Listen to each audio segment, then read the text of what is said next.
સાહેબ આ ગુજરાત પોલીસની તૈયારી કરતો હતો અને રનિંગની પ્રેક્ટિસમાં જ મારો પગ ભાગી ગયો. તો સાહેબ કાલે મારો એક મિત્ર મારી ખબર લેવા માટે આવ્યો. તો મને કહેવા તું દોડમાં જાય કે નહીં જાય. મેં કીધું મારો 10 માર્ચે દોડવાનો પણ દોડમાં નહીં જવું ચમ તો મારો પગ અનફિટ થઈ ગયો.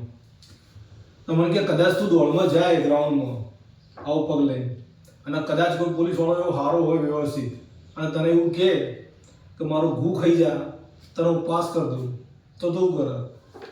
મેં કીધું હું મહેનત પણ પાસ ના થયું અને હું બધા ખાઉં નહીં.